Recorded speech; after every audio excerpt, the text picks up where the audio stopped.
자, 끝나갑니다. 조금만 힘내세요. 19번입니다. 다음에서 일제강점기 국가총동원법이 적용된 시기의 상황으로 옳은 것은? 자, 국가총동원법, 일제강점기 이렇게 하면요. 언제냐면 1930년대입니다. 1930년대에는 일제가 이제 전쟁 준비에 본격적으로 돌입하면서 우리나라에 있는 모든 것들을 다 털어가게 되는 시기예요. 제가 이따가 1910년대, 20년대, 30년대 이렇게 딱딱딱 구분해서 정리 다시 해드릴게요. 자, 이 당시에 일제가 했던 거는 바로 공출제도입니다. 공출제도. 공출제도는 뭐냐면요. 일제가 우리 농산물이나 뭐 놋그릇 이런 금속 있죠. 나중에 총알이나 무기를 만들 때 쓰려고 그런 걸 다 뺏어간 거예요. 어떤 데 사진을 보면 막 마당에 놋그릇 같은 거 잔뜩 쌓여 있는 거 있어요. 그거 다 뺏어가는 거예요. 그러니까 정말 밥그릇 숟가락까지 다 가져갔던 겁니다. 그게 바로 공출제도예요. 자, 이번에 만적의 난은 고려시대 때 있었던 일이고 우리 아까 살펴봤었던 무신집권기에 만적이라는 사람이 일으켰던 난이에요. 이해를 돕기 위해서 조금 더 설명을 드리자면 노비 출신 만적이라는 사람이 일으킨 해방운동인데 여기서 나왔던 유명한 말은 왕후장상의 씨가 따로 있냐 이런 말이 나와요. 무신정권기에는 막 왕도 계속 바뀌고 집권 세력도 자기들끼리 엎치락뒤치락하면서 막 엄청나게 많이 갈아치워지거든요. 나도 한번 해보겠다 하고 들고 일어났던 게 바로 만적의 난입니다. 왕후장상의 씨가 따로 있냐 이거랑 기억해 두시면 아마 잊지 않으실 겁니다. 자, 세 번째 강화도 조약입니다. 강화도 조약은 조선 때고 고종이죠. 이건 이제 조선과 일본 간에 맺어졌던 불평등 조약입니다. 불평등 조약이란 말 기억해 두세요. 일본이 우리를 힘으로 찍어 눌러서 맺은 조약이었기 때문에 굉장히 불평등한 내용을 많이 담고 있었다. 요거까지 기억해 두시면 좋아요. 자, 그 다음에 전국에 척화비가 세워졌다. 이것도 조선 고종 때고요. 명확히는 흥선대원군이 했던 일이에요. 척화비라는 건 이제 여기 사진에 보이는 게 바로 척화비예요. 제가 자료 화면으로 따로 넣어놓은 건데 우리 아까 살펴봤던 병인양요, 신미양요 이런 것들을 거치면서 흥선대원군은 이제 쇄국정책이라는 걸 폈었거든요. 나라의 문을 완전 걸어 잠그고 우리는 절대 교류하지 않겠다는 뜻으로 척화비를 전국에다가 여러 개를 세워요. 어떤 내용이냐면 뭐 저런 애들과 교류하는 것은 그 자체로 나라를 파는 일이다 이렇게 강력한 메시지를 담고 있어요. 의지를 다지면서 척화비를 세웠던 거죠. 이게 자료 화면으로 나오고 시험 문제로 나왔던 적이 있거든요. 그래서 뭐 요 한자를 외우실 필요는 절대 없지만 척화비가 이런 의미에서 세워졌고 조선 고종 때 흥선대원군이 세웠다. 요거 정도는 알고 계시면 좋겠습니다. 자, 말씀드린 대로 일제강점기의 식민 통치를 크게 시대별로 잘라서 보여드릴게요. 물론 내용을 이제 설명하고자 하면 정말 한도 끝도 없이 할 수 있겠지만 시험에 나올 만한 좀 간단한 내용으로 정리를 해드릴게요. 자, 일단 1910년대입니다. 우리나라가 나라를 빼앗긴 게 경술국치가 1910년이에요. 막 나라를 빼앗겼으니까 겁을 많이 주고 확 이제 막 압박을 시작하는 시기예요. 그러다 보니 무단통치란 걸 하게 돼요. 무단통치라고 하면 뭐 공포정치 이렇게 생각하시면 될 것 같아요. 대표적으로 헌병경찰제. 지금 여기서 나오는 무슨 제도, 무슨 법 이런 거 하나하나 다 외우실 필요는 없어요. 지금 제가 이걸 설명드린 이유는 크게 세 덩어리로 나눠서 일제의 통치 방식이 어떻게 바뀌었는지 그 분위기를 알고 가시는 게 훨씬 더 중요해요. 자, 일단 헌병경찰제란 건 뭐냐면 굉장히 엄청난 포스를 자랑하는 그 헌병 있죠, 헌병. 그러니까 군인이에요, 군인. 경찰 공무원의 업무를 그러니까 헌병을 투입을 시키는 거예요. 그러니까 굉장히 공포정치인 거죠. 그리고 또 재판 없이도 임의로 처벌을 가능하게 해요. 경찰이나 헌병이 일반 사람을 처벌할 수 있어요. 대표적으로 조선 태형령이란 게 있거든요. 조선 태형령. 태형이란 건 뭐냐면 때리는 거예요. 기다란 회초리 같은 게 있는데 그런 걸로 그냥 조선 사람들을 막 때릴 수 있었어요. 일본 경찰이나 군인이 아주 공정하게 정말 잘못을 저지른 사람들만 때렸을 거라고 생각되지 않죠. 그냥 자기 기분 나쁘다고 막 때릴 수 있는 거예요. 화풀이도 할 수 있는 거고. 그러니까 정말 무자비한 통치를 했던 거죠. 그리고 교사들이 칼을 차고 수업하는 장면을 보신 적이 있나요? 군인 같은 제복을 입고 칼을 차고 어린아이들 앞에서 막 수업을 하는 그런 장면들이 있거든요. 그것도 무단통치 시기에 도입이 됐던 제도입니다. 자, 그 다음에 경제정책으로는 뭐가 있냐면 토지조사 사업이란 게 있어요. 자, 요건 뭐냐면요. 일제가 우리나라를 막 뺏었잖아요. 그러니까 이 땅에서 뭘 얼마나 해 먹을지, 자기네가 어떻게 약탈할지 사이즈를 보고 싶었던 거예요. 그래서 동양척식 주식회사 같은 걸 통해서 토지를 이제 실제 약탈하기도 하고, 또 글을 모르는 소작농들의 경작권을 막 뺏어가기도 하고, 또 토지를 측량하기도 해요. 그러니까 측량을 해놓고 계량을 해놔야 이 땅에서 내가 얼마쯤 빼먹을 수 있겠구나, 이런 거를 미리 계산할 수 있잖아요. 토지를 약탈하는 방법은 이들의 입장에선 간단해요. 마을에 뭐 하나 붙여놔요. 이번 주 토요일까지 뭐 토지 신고 안 하면 그 땅은 국가에서 가져갑니다. 이런 식으로 해버리는 거예요. 당시 농민들이 모두 그를 알았겠냐고요. 그렇지 않겠죠. 그러니까 그냥 눈 뜨고 코 베이는 거예요. 그냥 바로 땅 뺏겨버리는 거예요. 이런 사건들이 반복이 되니까 아까 말씀드렸던 것처럼 1920년대 이후로 문맹 퇴치 운동이 우리나라의 지식인들에 의해서 주도가 됐던 거죠. 이런 피해를 보는 일이 없도록 하려고. 자, 그 다음에 1920년대로 넘어가게 되는데요. 1920년대 일제는 이른바 문화통치라는 시스템으로 조선을 압박을 하게 돼요. 문화통치라고 하면 문화적으로 통치한다. 굉장히 좋은 것 같죠. 근데 이게 사실 이름만 좋은 민족 기만 정책입니다.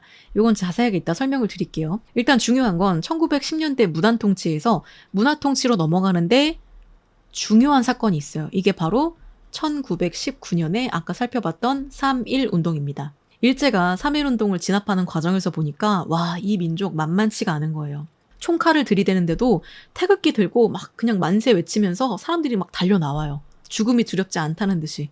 그리고 독립투사들도 완강하게 저항을 하고. 그래서 그냥 힘으로 찍어 눌러서는 이거 오래 걸리겠구나. 그러니까 물밑에서 작업을 해서 이간질시키고 친일파를 키워서 뿌리부터 썩혀야겠다. 이 나라를 꿀꺽해야겠다라고 하면서 했던 게 바로 문화통치입니다. 밑에도 한번 써드릴게요. 이간질, 친일파 양성, 이런 것들을 했던 게 문화통치고요. 대표적인 걸로는 어떤 것들이 있었냐면 일단 첫 번째로는 문관 총독을 임명할 수 있게끔 바꿔요. 조선을 통치하는 가장 높은 자리가 총독이잖아요. 근데 그 전에는 무관 총독, 그러니까 군인 출신만 총독에 임명이 됐었어요. 근데 이제 문관도 임명할게. 우리 조금 소프트하게 해볼게 라고 했는데 사실상 문관이 임용된 적은 한 번도 없었습니다. 그냥 제도만 바꿔놓은 거예요. 그리고 평의회 이런 회의기구, 한국인도 들어올 수 있게 할게 허용을 해요. 근데 사실상 여기 들어갔던 한국인들은 이제 친일파, 일제에 부역하는 사람들만 참여를 했기 때문에 오히려 민족을 분열시키는 계기가 되기도 했었죠. 지금 제가 여기 말씀드리는 거 다시 한번 말씀드리지만 다 외우실 필요 없어요. 그냥 이런 이미지를 기억하시는 게 좋아요. 일본이 이런 얍삽하게 친일파를 양성하고 민족을 이간질시키는 문화통치를 했다. 이 정도 기억하시는 거예요. 자, 그 다음에 경제정책으로는 산미 증식 계획이 있어요. 산미 증식 계획. 이건 뭐냐면요. 쌀의 생산량을 늘리는 정책을 했던 거예요. 이것도 표면만 보면 조선의 쌀 생산량이 늘어나면 조선 사람들한테 굉장히 좋은 거 아니야? 이렇게 생각할 수 있지만요. 여기서 늘린 생산량 다 어디로 갔을까요? 일본으로 다 빠져나갈 쌀들이에요. 그러니까 이름만 번지르르하게 해놓고 사실은 수탈책으로 펼쳤던 거죠. 그러니까 우리나라 사람들의 삶은 더 처참해질 수밖에 없는 겁니다. 자, 이제 1930년대 이후로 넘어갑니다. 아까 우리 국가 총동원령 봤었죠. 1930년대 이후에 일본은 본격적으로 본색을 드러내고 모든 것들을 탈탈 털어가기 시작합니다. 여기서 나오는 용어들이 바로 내선일체, 일선동조론, 이런 것들을 표방하게 돼요. 일본의 입장에서 우리 일본 제국 사람들과 조선이 다르지 않다라고 하는 건데 이게 사실 말이 이렇지 그냥 네 돈 내 돈 내 돈 내 돈이에요. 그러니까 모든 것들을 다 털어가는 게 바로 1930년대의 일본의 통치 스타일입니다. 대표적으로 뭐가 있었냐면요. 신사참배. 너네 이제 일본 사람이니까 일본 전쟁 영웅들한테 참배해야지. 그리고 이름도 일본식으로 바꿔야지. 왜냐? 일본 사람이니까. 일본 사람인데 왜 아직도 조선말을 쓰고 있어? 조선말? 이제 아예 사용 금지야. 이런 식의 억압을 하게 돼요. 이런 것들을 뭐라고 하냐면 황국 신민화 정책이라고 합니다. 그러니까 조선인들 이제 너네는 일본 황국의 천황폐하의 지배를 받는 천황폐하의 자식이 된 거야라는 말로 완전히 찍어 누르는 게 바로 1930년대 민족 말살기 통치 시기입니다. 중일전쟁, 태평양 전쟁 이런 것들로 해서 패망으로 가게 되죠. 전쟁을 하게 되니까 굉장히 많은 전쟁 물자들도 필요했겠죠. 또 전쟁 물자뿐만 아니라 인적 자원까지 엄청나게 수탈을 하는 게 벌어지고 맙니다. 우리가 너무 가슴 아프게 생각하는 일본군, 위안군 강제 동원도 요 당시에 있었던 일입니다. 자, 이렇게 일제강점기 식민통치 크게 세 덩어리로 나눠서 보여드렸어요. 다시 말씀드리지만 다 외우실 필요 없고요. 1910년대 무단통치, 1920년대 문화통치, 1930년대 황국 신민화 통치 요 정도 요거 민족 말살 통치라고 하셔도 돼요. 같은 말입니다. 민족 말살 통치 요 정도는 기억을 해두시면 돼요. 요 큰 흐름은 반드시 외워두시면 좋을 것 같다는 생각입니다. 자, 20번입니다. 다음에서 설명하고 있는 단체는 어려운 독립운동 상황을 극복하기 위해 김구의 주도하에 조직되었다. 대표적인 활동으로 이봉창 의거와 윤봉길 의거가 있다. 자, 여기서 설명하고 있는 단체 바로 김구 선생님의 한인애국단입니다. 자, 1번부터 볼게요. 별기군입니다. 우리 아까 약간 군대 이름 얘기하면서 별자 들어간 거 보지 않았나요? 네, 별기군이랑 우리 아까 본 거 삼별초거든요. 삼별초랑 헷갈리시면 안 돼요. 자, 별기군은요. 고종 때 조선이에요. 고종 때 설치된 신식 군대입니다. 그리고 삼별초는 뭐였죠? 네, 고려. 언제? 무신집권기. 무신집권기. 그리고 누구랑 마지막까지 싸웠다? 원나라. 몽골에 대항해서 마지막까지 싸웠던 무신집권기의 군대예요. 별기군이랑 삼별초 둘 다 별별 들어가서 헷갈리시면 안 돼요. 자, 별기군은요. 고종 때 생겨났던 신식 군대예요. 그러면 기존의 군대가 있었을 거 아니에요.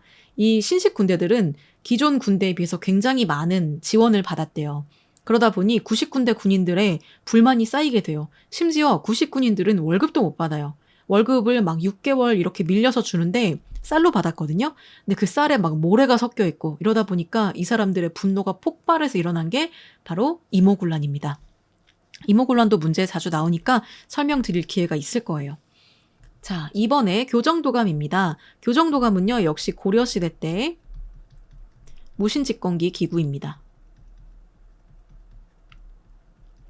좀 디테일하게 설명을 드리자면 이 무신집권기에 최씨 가문에서 오랫동안 정권을 잡거든요. 그들의 정치적 기반이 됐던 기구예요. 교정도감은.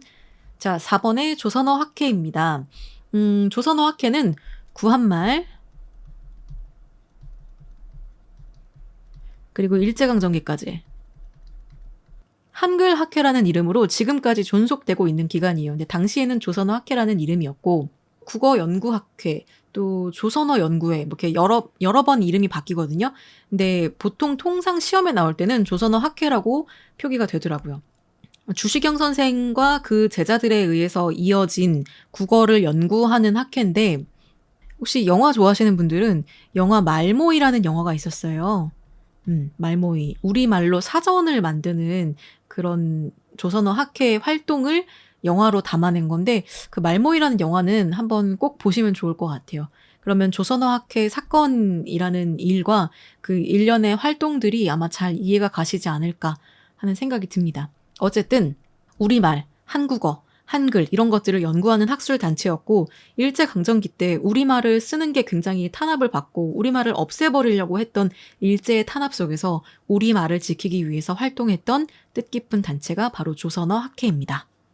자, 그 다음 21번입니다. 다음에서 기억에 들어갈 내용으로 가장 적절한 것은 다큐멘터리를 만드는 기획안이래요. 제목은 일제의 역사 왜곡에 맞선 신채호, 역사학자 신채호의 활동을 조명한다. 내용은 대한매일신보의 독사신론을 연재하다. 2부에는 이제 그의 활동이 적혀 있어야겠죠. 1번에 동의보감을 편찬하다. 이거 누구죠? 우리 동의보감은 너무 유명하잖아요. 네, 허준. 옛날에 드라마가 유명하기도 했었죠. 자, 2번에 이모군란을 주도하다. 아까 이모군란 잠깐 살펴봤었는데 신식군대인 별기군에 맞서서 구식군대의 불만이 폭발했던 사건이 바로 이모군란입니다. 그래서 이모군란을 주도했다면 주도 세력은 구식군대가 되어야겠죠. 누구에 맞서서? 신식군대인 별기군에 맞서서. 3번에 해동 천태종을 창시하다. 해동 천태종 같은 경우에는요. 역시 승려인데 고려시대 승려인 대각국사 의천이라는 승려가 창시한 종파입니다. 자, 4번에 민족주의 사학을 연구하다. 신채호 선생님의 대표적인 활동이죠. 4번 민족주의 사학을 연구하다. 이게 정답이 되겠습니다. 신채호 선생님 같은 경우엔 일제강점기에 정말 많은 활동을 하신 분인데 아까 우리 살펴봤었던 독립협회에서도 두드러진 활약을 하셨었고 여기 나온 독사신론을 연재하기도 하고 또 조선상고사라고 하는 우리 민족의 뿌리를 연구하는 활동도 하셨었고요. 또 우리나라에서 큰 활약을 했던 장군들에 대한 전기를 쓰시기도 했어요. 대표적으로 뭐 이순신전, 을지문덕전 이런 책을 쓰신 분으로도 유명합니다. 이분이 얼마나 어떤 강대한 그런 품성을 가지셨었냐면 세수를 할 때도 유명한 일인데 세수를 할 때도 일본의 고개를 숙이지 않아야 됐기 때문에 선체로 세수를 해서 막 옷을 버렸대요. 그리고 음식을 먹는데 그 음식 일본산입니다 라는 얘기를 듣고 나서 음식을 다 토해냈다. 그런 일화들로 유명하신 분이기도 합니다. 어쨌든 신채호 선생에 대한 문제는 검정고시에서 종종 나오는 편이니까 이렇게 키워드들은 기억해 두시면 좋겠어요. 신채호, 독사신론, 민족주의 사학 이 세 가지 기억해 두시면 좋습니다. 자, 그 다음 22번입니다. 다음 정책을 실시한 정부 시기에 일어난 사건은 현대사에 대한 건 아직 그 사건들에 대한 평가가 굉장히 민감한 이야기에 대해서 문제가 출제되진 않아요.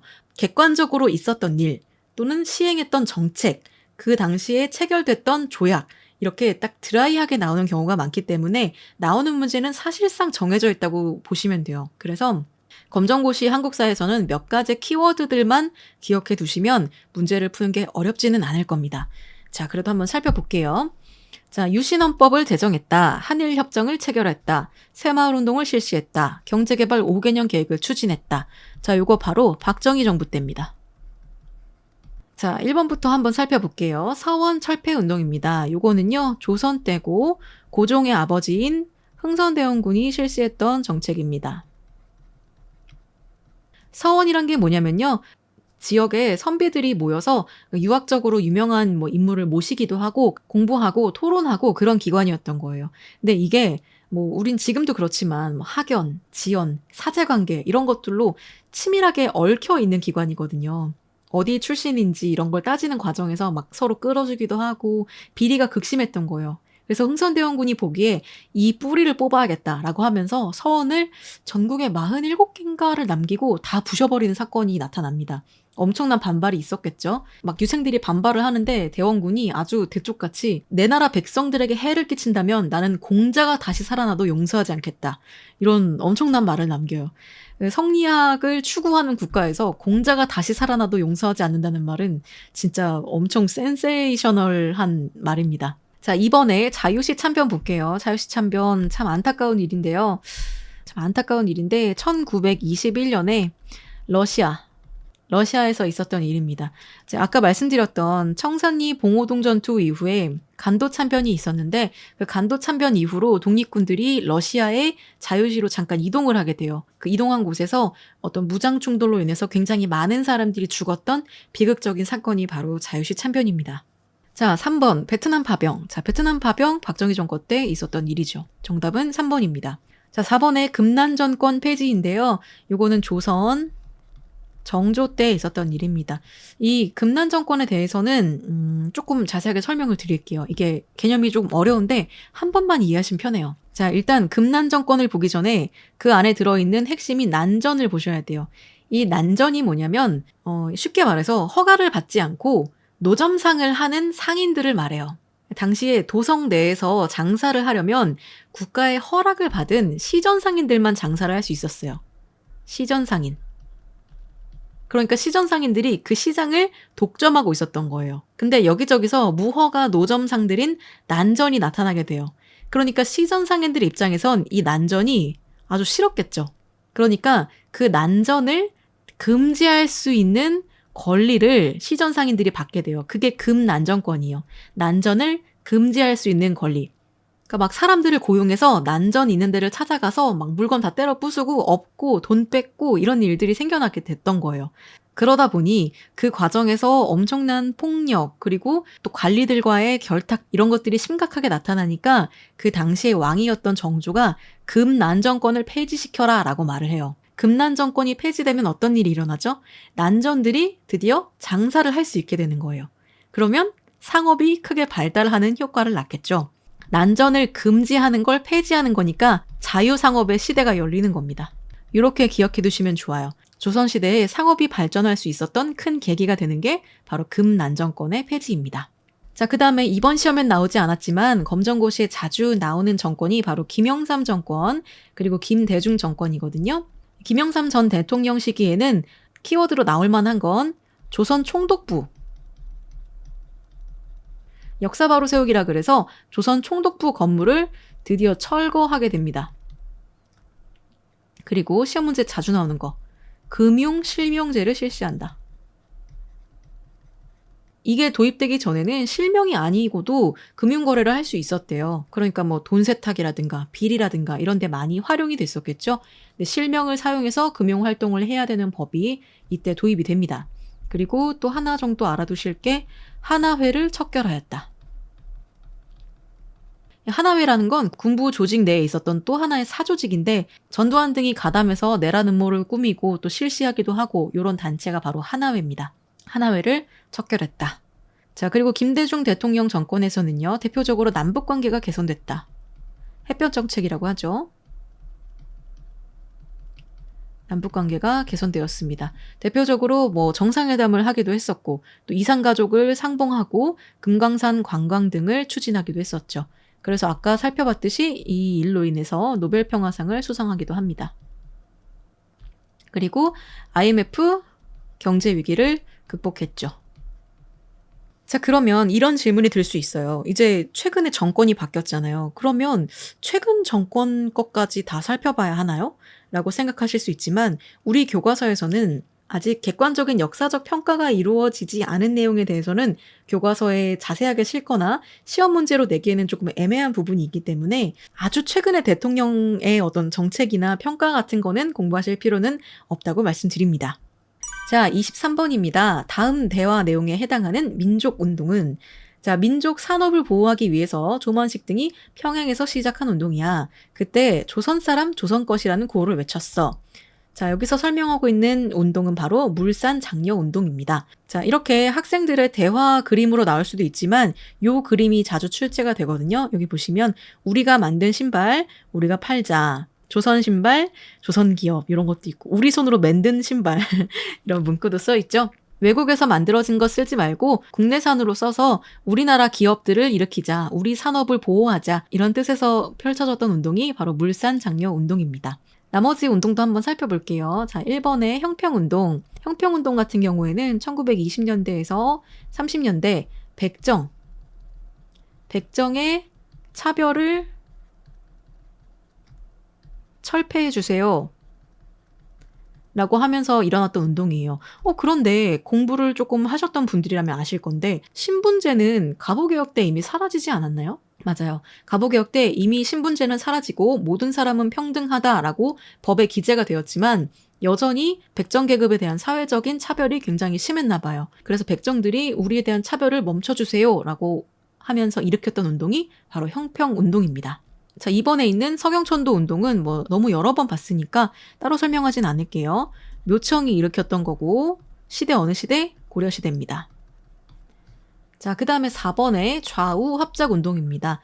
우리 남북 분단의 위기에 처했을 때 당시 이제 좌익과 우익으로 첨예하게 의견이 갈렸었거든요. 근데 우리가 남북 분단이라는 이 너무나 비극적인 일을 막기 위해서는 우리가 이념은 다르지만 의견을 합해야 된다. 힘을 합해야 된다. 그래서 합작, 같이 뜻을 모으자라고 했던 운동이에요. 하지만 비극적이게도 우리는 결국 분단이 됐고 6.25 전쟁까지 치닫게 되었죠. 어쨌든 중요한 건 좌우 합작 운동은 남북 분단 시기에 그것을 막고자 힘을 합쳤던 운동이다. 이 정도는 알고 계시면 좋겠습니다.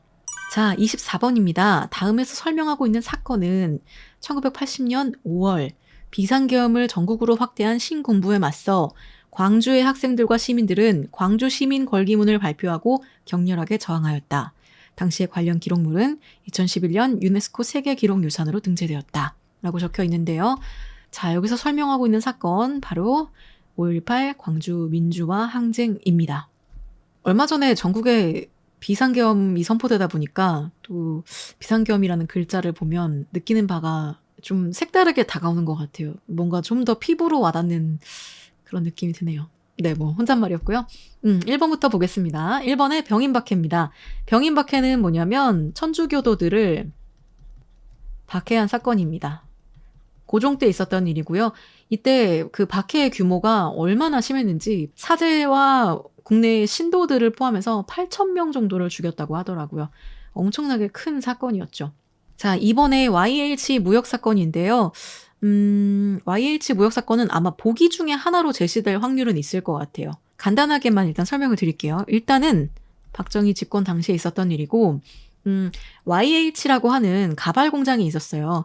꽤 큰 공장이었나 봐요. 거기서 노동자 인권이 많이 지켜지지 않고 막 운영이 소위 좀 속된 말로 개판이었던 거죠.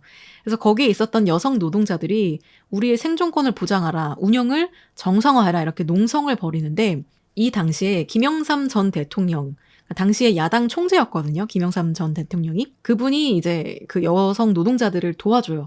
근데 도와줬다는 이유로 직무가 정지되고 막 국회의원직도 제명당하고 이런 식으로 탄압을 받으니까 그의 정치적 기반인 김영삼 대통령의 정치적 기반인 부산 지역의 민심이 폭발해서 부마 민주항쟁이 일어나게 돼요. 부마 민주항쟁도 아마 보기로 나올 수 있는데 부산 지역에서 시위가 일어났는데 박정희 정권이 거기다 계엄을 때려버리고 특전사를 투입시킵니다.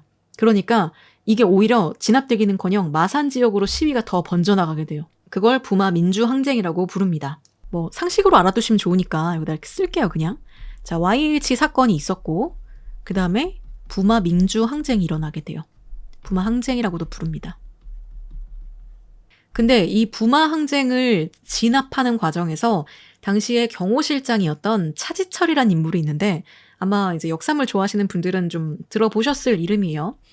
그 사람이 아니 저기 어디 외국에서는 뭐 300만 명씩 그냥 죽여버리기도 하는데 우리도 부산 마산 한 200만 명 정도 죽여도 문제 없지 않냐? 뭐 이런 망언을 하는 거예요. 그러니까 당시에 그 상황을 지켜보던 중정부장 김재규가 이대로는 국가가 이렇게는 안 되겠다라고 하면서 박정희를 총으로 쏴서 죽입니다.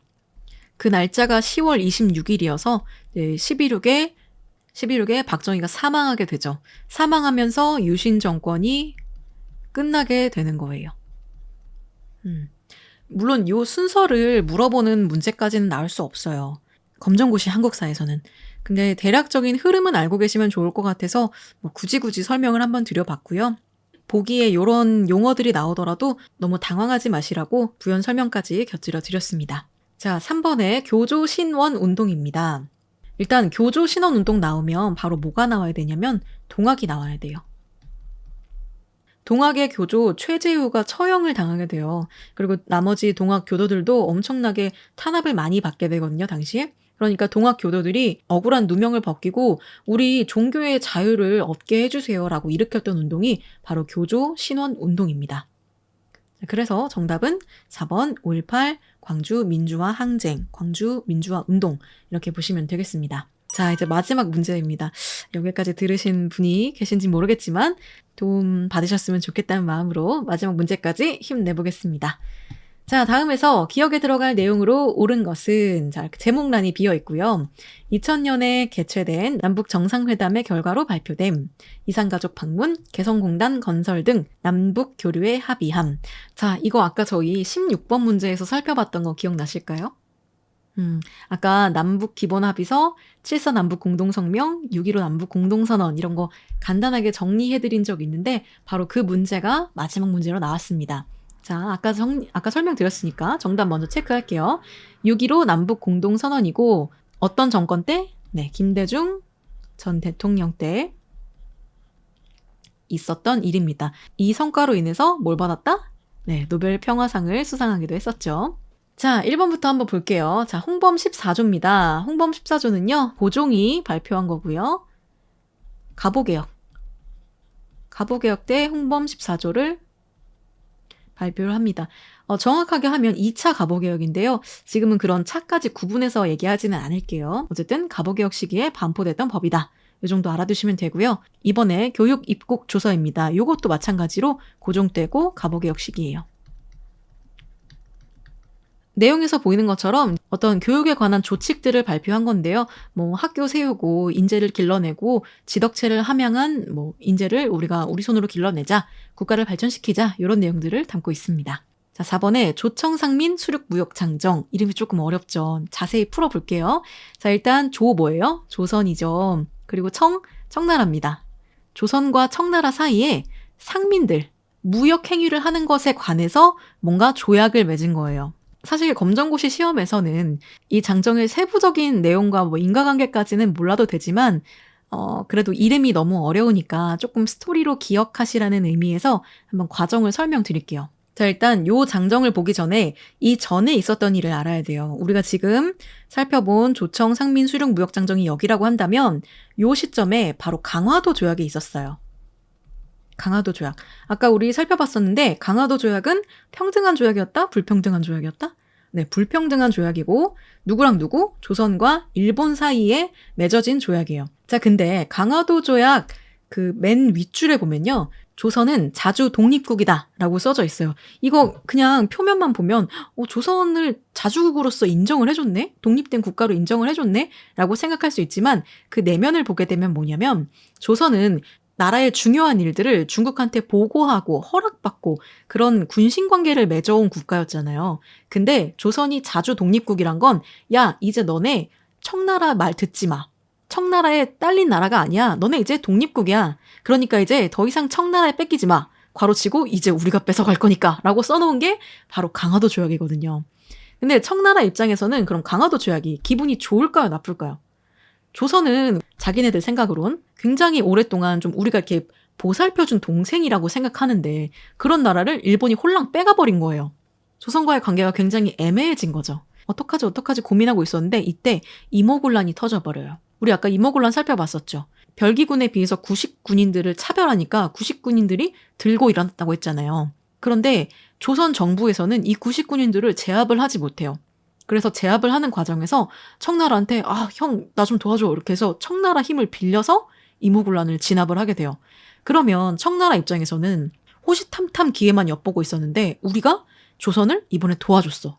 조선의 난을 우리가 진압해줬어요. 그러면 하면서 또 어깨 피고 궁궐 들어올 수 있겠죠. 야, 너네 힘들만 말이야. 형한테 말하란 말이야. 이런 식으로 또 목소리를 내기 시작하는 거예요. 그래서 그 관계를 이용해서 체결한 장정이 바로 조청상민 수륙 무역 장정이에요. 이게 왜 무역 조약이 아니고 장정이냐면 장정은 이제 위아래 서열 관계를 명확하게 하는 거거든요. 그러니까 자기네가 위에 있다는 걸 공고하게 하는 걸 드러내고자 장정이라는 이름까지 사용을 하게 되는 거예요. 이 내용은 뭐냐면요. 청나라의 상인들이 조선의 내륙, 정확히는 너네 수도 한성까지 가서 우리 장사할 수 있어. 이런 내용을 써놨어요. 그러니까 일본이 또 심술이 나죠. 왜냐하면 당시에 일본은 뭐 항구나 개항장 이런 데서만 장사를 제한적으로 할 수 있었거든요. 당시까지는. 그러니까 일본도 나중에 결국 조일 통상장정을 체결시키고 상인을 진출시켜버립니다. 그러니까 이 조선이란 땅에서 청나라 상인과 일본 상인이 부딪히게 되는 계기가 되죠. 이게 나아가서 결국은 나중에 우리 땅에서 청나라랑 일본이 싸우는 청일전쟁이 터지는 계기가 돼버리기도 합니다. 자, 길게 말했는데 누차 말씀드리는 것처럼 이런 거 하나하나 외우실 필요는 없어요. 이야기로 이렇게 들려드리는 걸 계속 반복해서 들으시면요. 머릿속에서 금방 휘발되지 않고 좀 오랫동안 기억이 남으실 수 있기 때문에 자세하게 설명을 드리는 거예요. 너무 한 번에 다 외우려고 하지 마시고 여러 번 익히시다 보면 검정고시 한국사에서는 이 정도 내용만 아셔도 문제 충분히 푸실 수 있을 거라고 생각합니다. 추가로 궁금하신 거 있거나 또 제가 수정해야 될 거 있으면 댓글로 가감없이 남겨주시면 확인하도록 하겠습니다. 네, 감사합니다.